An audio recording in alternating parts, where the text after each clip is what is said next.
गांधी जी ने सर्वप्रथम भारत में सत्याग्रह का प्रयोग कहाँ किया? तो चंपारण में किया 1917 ईस्वी में। अगला प्रश्न है कि भारत छोड़ो आंदोलन कांग्रेस ने कब शुरू किया? तो 1942 ईस्वी में शुरू किया। और कांग्रेस की जो स्थापना हुई थी वो 28 दिसंबर 1885 ईस्वी को हुई थी। अगला प्रश्न है कि स्वराज मेरा जन्मसिद्ध अधिकार है, यह किसने कहा था? यह लोकमान्य तिलक ने कहा था। ऑप्शन नंबर बी सही हो जाएगा। अगला प्रश्न है कि महात्मा गांधी जी के असहयोग आंदोलन के दौरान किसने अपनी वकालत छोड़ दी थी? तो मोतीलाल नेहरू जी ने छोड़ दी थी। अगला प्रश्न है कि नमक सत्याग्रह के दौरान निम्नलिखित में से कौन गांधी जी से जुड़े थे? तो सरोजिनी नायडू जी जो थी वो जुड़ी थी। और सरोजिनी नायडू जी जो थी वह 1925 ईस्वी में भारतीय राष्ट्रीय कांग्रेस की पहली महिला अध्यक्ष बनी थी। अगला प्रश्न है कि भारत के उत्थान के लिए जन चेतना जगाने हेतु किसने लंदन में ईस्ट इंडिया एसोसिएशन की स्थापना की थी? तो दादा भाई नौरोजी ने की थी। अगला प्रश्न है कि भारतीय राष्ट्रीय कांग्रेस से त्याग पत्र देने के बाद सुभाष चंद्र बोस ने निम्नलिखित की स्थापना की थी। किसकी की थी? फॉरवर्ड ब्लॉक की स्थापना की थी। ऑप्शन नंबर डी सही हो जाएगा। अगला प्रश्न है हमारा कि महात्मा गांधी जी द्वारा चंपारण सत्याग्रह शुरू किया गया था। कब किया गया था? तो 1917 ईस्वी में किया गया था। अगला प्रश्न है कि महात्मा गांधी जी द्वारा संपादित अंग्रेजी साप्ताहिक था, क्या था? तो यंग इंडिया था। क्या? यंग इंडिया था। ऑप्शन नंबर बी सही हो जाएगा। अगला प्रश्न है हमारा कि निम्नलिखित में से कौन आज़ाद हिंद फौज के एक प्रमुख अधिकारी थे? तो शहनवाज खां थे। ऑप्शन नंबर ए सही हो जाएगा। अगला है कि फूट डालो और राज करो की नीति किसने अपनाई? तो लॉर्ड कर्जन ने अपनाई थी। अगला प्रश्न है हमारा कि गदर पार्टी का मुख्यालय कहाँ है? तो सैन फ्रांसिस्को में है। ऑप्शन नंबर डी सही हो जाएगा। अगला है कि सुभाष चंद्र बोस ने कब कांग्रेस की अध्यक्षता से त्याग पत्र दिया था? तो 1939 ईस्वी में दिया था। अगला है कि स्वतंत्रता संग्राम में गांधी जी ने किसान आंदोलन प्रारंभ किया था। कब किया था? तो चंपारण से, जो 1917 ईस्वी में हुआ था। अगला सवाल है कि भारत की आज़ादी के समय ब्रिटिश का प्रधानमंत्री कौन था? तो इटली थे। कौन थे? इटली। ऑप्शन नंबर ए सही हो जाएगा। अगला प्रश्न है हमारा कि 1935 के भारत सरकार का अधिनियम किस निर्णय से संबंधित है? तो प्रांतीय स्वतंत्रता से संबंधित है। अगला प्रश्न है कि भारत छोड़ो आंदोलन कब शुरू हुआ? तो अगस्त 1942 ईस्वी में शुरू हुआ था। अगला प्रश्न है कि 1905 में सर्वेंट्स ऑफ इंडिया सोसाइटी को किसने आरंभ किया? तो गोपाल कृष्ण गोखले जी द्वारा आरंभ किया गया। अगला प्रश्न है, प्रश्न नंबर अगला है कि दिल्ली चलो का नारा किसने दिया था?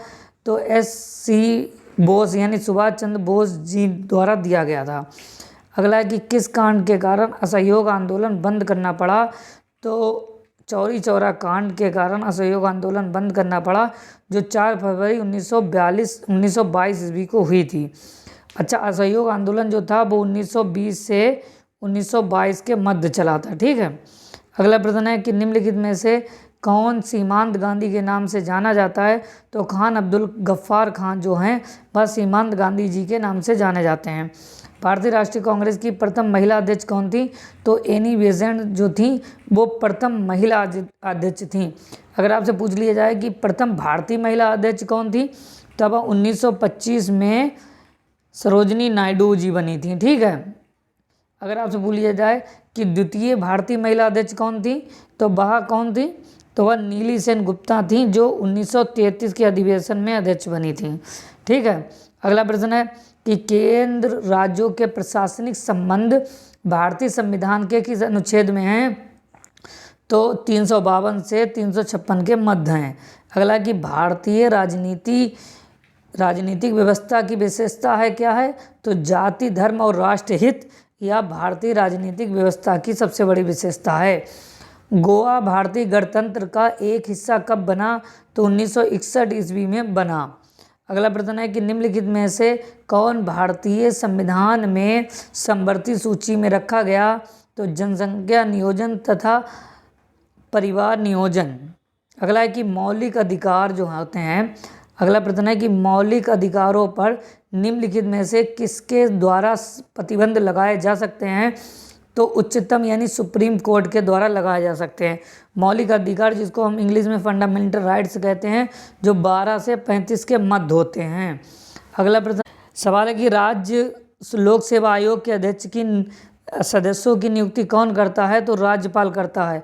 अच्छा, आपसे प्रश्न पूछ लिया जाए कि राज्यपाल की नियुक्ति कौन करता है? तो जो प्रदेश का हाई कोर्ट का मुख्य जज होते हैं वो करते हैं, मुख्य न्यायाधीश जो होते हैं वो करते हैं। अच्छा, राष्ट्रपति की नियुक्ति सुप्रीम कोर्ट के मुख्य न्यायाधीश द्वारा होती है और राष्ट्रपति जो हैं वह प्रधानमंत्री को शपथ दिलाते हैं। अगला प्रश्न है कि भारतीय संविधान द्वारा मौलिक अधिकार दिए गए हैं किसके? समस्त देश के समस्त नागरिकों को, यानी देश में जो भी हैं देश के निवासी उन सबको मौलिक अधिकार दिए गए हैं, जो कि 12 से 35 के मध्य होते हैं।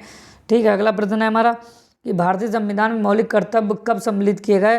तो 1976 ईस्वी में सम्मिलित किए गए। उच्च न्यायालय के न्यायाधीशों की नियुक्ति कौन करता है? तो राष्ट्रपति करते हैं। कौन करता है? राष्ट्रपति। और राष्ट्रपति की नियुक्ति कौन करता है? सुप्रीम कोर्ट के मुख्य न्यायाधीश करते हैं। प्रधानमंत्री की नियुक्ति कौन करता है? राष्ट्रपति करता है। और ऑप्शन नंबर डी जो है कि मुख्यमंत्री की नियुक्ति कौन करता है? तो मुख्यमंत्री की नियुक्ति राज्यपाल करते हैं। अगला प्रश्न है कि भारत में राष्ट्रपति अपना त्यागपत्र किसके समक्ष पेश करेंगे? तो उपराष्ट्रपति के समकक्ष पेश करेंगे। अगला किसी संविधान की किस अनुसूची में क्षेत्रीय 22 भाषाएं सम्मिलित की गई? तो 8वीं अनुसूची में की गई। आई होप कि आपको वीडियो पसंद आया होगा। पसंद आया तो लाइक करें, सब्सक्राइब करें, अपने दोस्तों के संग शेयर करें। रोजाना वीडियो पाने के लिए चैनल पर बने रहें। धन्यवाद, शुक्रिया।